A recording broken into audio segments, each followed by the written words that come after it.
Are you also planning a trip to Vietnam? Here is your e-visa step-by-step process. So Indians के लिए e visa लगता है जो हमें पहले से यहाँ पे अप्लाई करके जाना पड़ता है, वीज़ा ऑन अराइवल नहीं होता है। इस वीडियो में मैं डिटेल में step by step process explain करूँगी कि आपको क्या सपोर्टिंग्स चाहिए होते हैं एंड आप कैसे एप्लीकेशन फॉर्म फिल कर सकते हैं। तो इस वीडियो को एंड तक देखें। फर्स्टली आपको इसमें जो डॉक्यूमेंट्स चाहिएंगे, आपको अपना पासपोर्ट चाहिएगा। पासपोर्ट आपका फर्स्ट पेज ही चाहिए होता है एंड उसमें आपकी कम से कम 6 मंथ्स की वैलिडिटी होनी चाहिए जब भी आप अराइवल डेट है उससे। देन नेक्स्ट होता है आपका फ़ोटो। एक digital passport size recent photo चाहिए होता है जिसके डायमेंशंस ये हैं, विदाउट ग्लासेस होना चाहिए एंड व्हाइट बैकग्राउंड में। देन डेबिट या क्रेडिट कार्ड जिससे आप पेमेंट करेंगे। वीज़ा फ़ीस अप्रॉक्स $25 यूएसडी होते हैं फॉर सिंगल एंट्री एंड $50 होते हैं मल्टीपल एंट्री। देन आपका ईमेल एड्रेस जो आपको उसमें करेक्ट डालना है क्योंकि फर्दर कम्युनिकेशन उसी पे होगा प्रोसेसिंग ऑफ वीज़ा का। देन नेक्स्ट टेम्परेरी एड्रेस जो आपको जिस भी होटल या अकोमोडेशन में जहाँ पे आप स्टे करेंगे वहाँ का डाल सकते हैं। एंड नेक्स्ट आपको चाहिए होता है एंट्री और एग्जिट चेक पॉइंट्स। बेसिकली ये आपका जहाँ पे भी आप लैंड करेंगे उस एयरपोर्ट का और जहाँ से आप एग्जिट करेंगे उस एयरपोर्ट का आपको नेम डालना पड़ता है और ये करेक्ट डालना पड़ता है, अदरवाइज आपका वीज़ा रिजेक्ट भी हो सकता है। यहाँ पे मैंने ई-वीज़ा की पूरी चेकलिस्ट डाल दी है कि आपको क्या-क्या चाहिए। आप इसका स्क्रीनशॉट ले लीजिए रेफरेंस के लिए एंड ये सब कुछ गैदर करके रखना एप्लीकेशन फिल करने से पहले। आपको और भी जो डिटेल्ड वीडियोज़ वियतनाम की चाहिए, आइटनरी एंड ऑल, सब हमारे चैनल पे आने वाली है, तो आप इस चैनल को सब्सक्राइब कर लीजिएगा। नेक्स्ट अब हम चलते हैं इसके वीज़ा एप्लीकेशन प्रोसेस पे। गूगल पे आके Vietnam national electronic visa system type करेंगे और हमको यहाँ पे नीचे एक Vietnam national electronic visa system करके ऑफिशियल वेबसाइट दिख जाएगी, उस पे हम क्लिक करके ओपन कर लेंगे। यहाँ पे सबसे पहले आप जब इस वेबसाइट पे आओगे, यहाँ पे लैंग्वेज अभी आपको इंग्लिश दिख रहा है, बट अगर आपकी वियतनामीज़ आ रही है तो आप उसको इंग्लिश में कन्वर्ट कर लेना। देन आपको ई-वीज़ा पे जाना है और उसपे फॉर फॉरेन इंडिविजुअल्स दिख रहा है, उस पे क्लिक करेंगे आप और एक आपको पूरा टर्म्स एंड कंडीशंस का चेक बॉक्स ओपन होगा। इस पे आपको लास्ट में आप चाहे तो गो थ्रू कर सकते हैं एंड लास्ट में आपको यहाँ पे दोनों पे क्लिक करके और नेक्स्ट करना है। देन आपका वीज़ा फॉर्म खुल जाएगा। इस तरीके से आपका एप्लीकेशन फॉर्म फिल होगा। तो सबसे पहले आपको इसमें फ़ोटो अपलोड करना है, जो भी 2 एमबी से लेस होना चाहिए एंड उसमें आपको जेपीजी या जेपीईजी फॉर्मेट में ही होना चाहिए। सेकेंडली आपको पासपोर्ट अपलोड करना है। यहाँ पे मैं ये पूरा डमी एप्लीकेशन फिल कर रही हूँ। आपको आपका पासपोर्ट का ओनली फर्स्ट पेज अपलोड करना है। यहाँ पे जब ये अपलोड हो जाएँगे तो कैलकुलेट होने के बाद आपका मैच परसेंटेज आता है। यहाँ पे जैसे 85.89 हो गया है, 70% से अबव है तो आपका सही होता है। नेक्स्ट आता है आपका पर्सनल इन्फॉर्मेशन, वो ऑटो फिल होके आ जाती है कुछ-कुछ पासपोर्ट से एंड नेक्स्ट आपको फिल करना पड़ता है, जैसे कि आपने फर्स्ट नेम डालना होगा, आपका डेट ऑफ बर्थ आपको इसमें फिल करना होगा। ये सारी डिटेल्स पासपोर्ट से मैच करके करना है। आइडेंटिटी कार्ड आप छोड़ सकते हो, वो मैंडेटरी नहीं होता है। ईमेल एड्रेस आपको इसमें डालना है, करेक्ट ईमेल एड्रेस डालना है क्योंकि इस पे ही कम्युनिकेशन होगा आपका। देन आपका रिलीजन हो गया, प्लेस ऑफ बर्थ आप अपना जो भी है वो डाल सकते हैं एंड वापस से आपको ईमेल आईडी री-एंटर करनी होती है ऊपर से मैच करके। नेक्स्ट आपको 2-3 क्वेश्चंस होते हैं जो बाय डिफ़ॉल्ट नो होते हैं कि आपको कोई अदर पासपोर्ट से एंट्री तो नहीं की आपने वियतनाम ने या फिर आपकी कोई मल्टीपल नेशनैलिटीज़ है। एंड लास्ट क्वेश्चन जो है इसमें वो कि आपके वायलेशन तो नहीं किया आपने किसी वियतनामीज़ लॉ के, तो आपका नो ही रहेगा आंसर। फिर आपका जो सेकंड पार्ट है उसमें आपका वीज़ा टाइप है, सिंगल एंट्री या फिर मल्टीपल एंट्री। सिंगल एंट्री ये है कि आप सिर्फ़ एक बार वियतनाम जा रहे हैं और वापस से आप रिटर्न हो जाएँगे अपनी कंट्री में। और मल्टीपल एंट्री होता है कि आप वियतनाम जा रहे हैं, फिर आप सपोज़ थाईलैंड जा रहे हैं और वापस से आप वियतनाम आएँगे, तो उस केस में आपको मल्टीपल एंट्री लगेगा। इसमें आपको वीज़ा ग्रैंड डेट डालनी है कि जब भी आप वीज़ा वियतनाम में एंटर करेंगे, वो डेट डालेंगे। एंड नेक्स्ट हमको जो भी अपनी एग्ज़िट डेट है मतलब अपनी 7 डेज़ या 10 डेज़ का जो भी है उससे 1 वीक आप एक्स्ट्रा डाल सकते हैं, just in case of any emergency अगर आपको वियतनाम में और स्टे करना पड़ गया तो। नेक्स्ट आपका passport number already auto fill हो जाएगा। आपको इश्यूइंग अथॉरिटी या प्लेस ऑफ इश्यू डाल सकते हैं, मैंडेटरी नहीं है बट आप डाल सकते हैं। यहाँ पे आपको आपका पासपोर्ट टाइप डालना है, मेरा ऑर्डिनरी है, मैंने डाल दिया है। देन डेट ऑफ इशू आपको फिल करना है, पासपोर्ट से देख के आप अपना फिल कर दीजिएगा। एंड एक्सपायरी डेट भी आपको पासपोर्ट में आती है, उसको देख के आप फिल कर देना।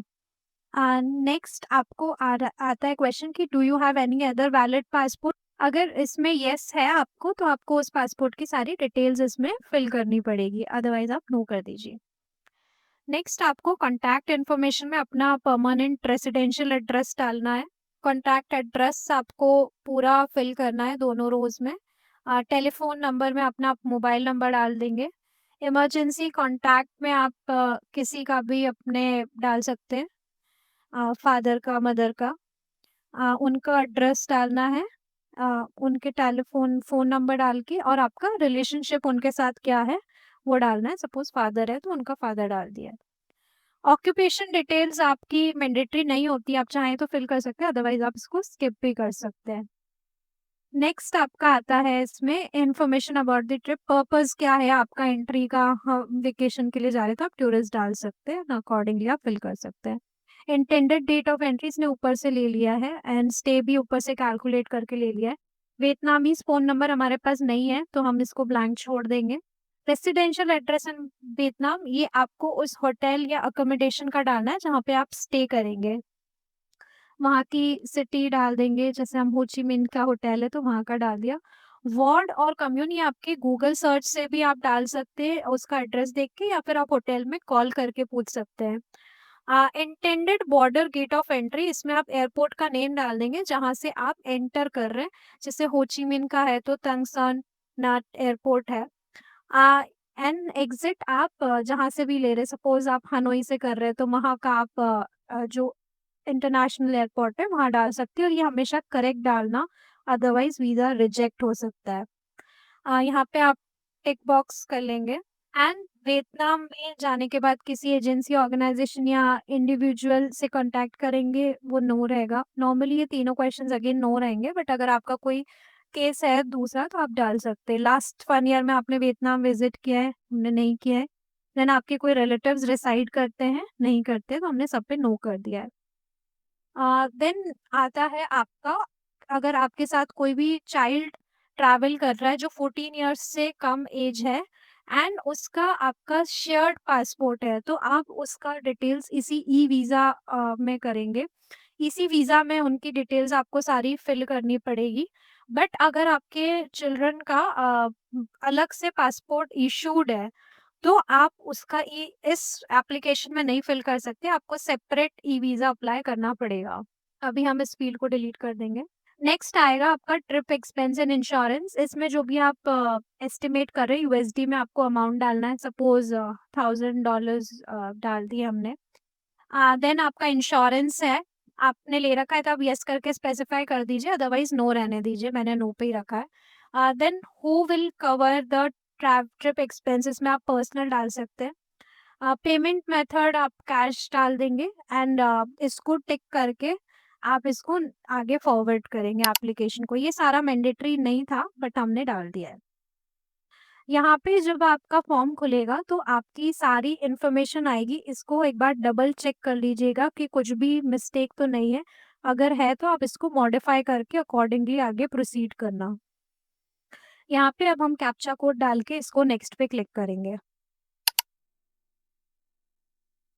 अब सबसे इम्पोर्टेंट, आप इसका स्क्रीनशॉट खींच के रख लीजिएगा, जो भी ये इलेक्ट्रॉनिक डॉक्यूमेंट कोड जनरेट हुआ है, इसके थ्रू ही आप आपकी वीज़ा एप्लीकेशन को ट्रैक कर पाओगे फर्दर कि आपका प्रोसेस हो गया है कि नहीं, एंड अप्रूव हुआ है कि रिजेक्ट हुआ है, कंफर्म करेंगे। यहाँ पे अभी क्योंकि हमने सिंगल एंट्री सिलेक्ट किया था तो हमको 25 यूएसडी आपको अमाउंट दिख रहा है। ये आप टिक करके आई एग्री टू पे करके आप पेमेंट मेथड पे चले जाएंगे। अब ये पेमेंट पेज पे आ गए हम, जहाँ पे वियतनामीज डोंग में ये अमाउंट कैलकुलेट हो गया है। जो भी अपना यूएसडी में आ रहा था उधर $25, 6,52,000। वियतनामीज करेंसी थोड़ा सा वीक होता है इसलिए लैक्स में चलता है। इंडियन रुपीस में ये अराउंड 2200 या 2300 के बीच में चलेगा, depending on the exchange rates. And आपको पेमेंट करने से पहले ये इंश्योर करना है कि आपका इंटरनेशनल ट्रांज़ैक्शन ऑन हो एंड सेकंडली आपकी उसमें लिमिट कम से कम $25 अगर सिंगल एंट्री का आप कर रहे हो, तो आपकी लिमिट थोड़ी-सी ज़्यादा हो उससे $5-10 दोनों ही केस में सिंगल एंट्री और multiple entry otherwise payment reject भी हो सकता है। यहाँ पे आपको 2 ऑप्शंस दिख रहे हैं बाय एटीएम कार्ड और वीज़ा मास्टरकार्ड वाला। एटीएम कार्ड में सारे वियतनामीज़ बैंक होते हैं, हम इससे नहीं कर पाएँगे। हमको वीज़ा और मास्टरकार्ड वाले पे जाना है, हम वीज़ा सिलेक्ट कर लिया। देन यहाँ पे आपको आपका कार्ड नंबर डालना है, first name, last name, billing address, city, country, expiry date uh, और सीवीवी डालना है। इस सबको डालने के बाद आप कंटिन्यू पे क्लिक करेंगे तो आपको पेमेंट हो जाएगा और आपको आगे मैसेज आ जाएगा कि आपका एप्लीकेशन फॉर्म फिल हो गया है। पेमेंट होने के बाद आपका वीज़ा अप्लाई हो जाता है बट समटाइम्स स्टेटस अपडेशन में अप टू 2 आवर्स लग जाते हैं ड्यू टू टेक्निकल डिले। तो उस केस में आप बिफोर रीअप्लाइंग इसको एक बार क्रॉस चेक कर लेना कि आपका पेमेंट आइदर कैंसल हो गया है या फेल हो गया है तो ही रीअप्लाई करना अदरवाइज़ वो आपका न्यू एप्लीकेशन बन जाएगा। नॉर्मली आपका वीज़ा 3 टू 5 वर्किंग डेज़ में प्रोसेस हो जाएगा और उसका मेल कम्युनिकेशन आ जाएगा। बट मीनवाइल अगर आपको उसका स्टेटस चेक करना है, तो आप उसी वेबसाइट पे आ जाएँगे जिससे हमने वीज़ा अप्लाई किया था। डिस्क्रिप्शन बॉक्स में मैं इसका लिंक डाल दूँगी। देन यहाँ पे आपको सर्च पे क्लिक करना है। सर्च पे क्लिक करने के बाद जो उस टाइम पे आपको ई वीज़ा एप्लीकेशन नंबर हमने जो स्क्रीनशॉट लेके रखा था वो डालना है। आपका ईमेल एड्रेस डालना है, डेट ऑफ बर्थ डालना है एंड कैप्चा कोड डाल के आप इसको सर्च करेंगे तो यहाँ पे आपको स्टेटस पता पड़ जाएगा कि अभी आपका प्रोसेस हुआ है या नहीं हुआ है। एंड इवन मेल पे जब आपको लिखा हुआ आएगा तो उसमें सिर्फ प्रोसेस लिखा हुआ आता है। ये नहीं बताएँगे कि आपका एक्सेप्ट हुआ है या रिजेक्ट हुआ है, तो वो आपको स्टेटस यहीं पे आके चेक करना पड़ेगा। जब आपका वीज़ा एक्सेप्ट हो जाएगा, तो आपको पीडीएफ डाउनलोड करने का ऑप्शन आएगा। आप उसको डाउनलोड करके सॉफ्ट कॉपी में रखना, प्लस आप उसकी एक हार्ड कॉपी 1 या 2 हार्ड कॉपी आप ले जाना अपने साथ में बिकॉज़ इमिग्रेशन ऑफिसर आपको वीज़ा माँगेंगे, जब आप इमिग्रेशन प्रोसेस करवाएँगे उनसे। Now here is the most important tips for your Vietnam e-visa. आपका processing time normally 3 to 7 business days रहता है, तो आप इसको 2 टू 3 वीक्स पहले अप्लाई कर लेना जब भी आप ट्रैवल का प्लान कर रहे हैं। तो इन केस अगर कभी कुछ इश्यू होता है तो आपके पास रीअप्लाई करने का टाइम होगा। नेक्स्ट पॉइंट आता है आपका कि जो भी डिटेल्स आप फिल कर रहे हैं फॉर्म में वो 100% एक्यूरेट होनी चाहिए, आपके पासपोर्ट से मैच होनी चाहिए, अदरवाइज आपका वीज़ा रिजेक्ट भी हो सकता है। को होटल बुकिंग और रिटर्न फ्लाइट टिकट्स का भी प्रिंट आउट लेके जाना है इन केस इमिग्रेशन ऑफिसर आपसे कुछ ट्रैवल प्लान्स के बारे में पूछे तो। प्लस आपको जो वीज़ा की कॉपी और ओरिजिनल पासपोर्ट तो कैरी करना ही है। लास्टली जो सबसे इम्पोर्टेंट पॉइंट है कि आपका ई वीज़ा वैलिड होगा सिर्फ उन्हीं स्पेसिफिक एंट्री और एग्जिट पॉइंट पे जो आपने एप्लीकेशन भरते हुए फॉर्म में फिल किया है। सपोज आपने हो ची मिन्ह डाला है तो आप हो ची मिन्ह के एयरपोर्ट के थ्रू ही एंट्री ले पाएंगे, अदरवाइज आपकी वियतनाम में एंट्री नहीं होगी, तो उसको करेक्ट फिल करना है।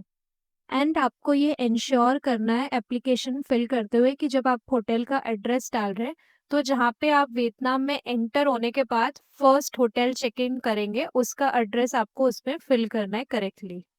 ऑल्सो जब आप इंडिया से एग्जिट करेंगे एंड एंट्री करेंगे उस टाइम पे अगर आपको इमिग्रेशन लाइंस को स्किप करना है तो आप फास्ट ट्रैक इमिग्रेशन प्रोग्राम में रजिस्टर कर सकते हैं जिसका डिटेल्ड वीडियो का लिंक मैंने डिस्क्रिप्शन बॉक्स में डाल रखा है। उसमें रजिस्टर करने के बाद आप आपकी इमिग्रेशन प्रोसेस को विद इन सेकेंड्स ही कंप्लीट कर सकते हैं। So check that video.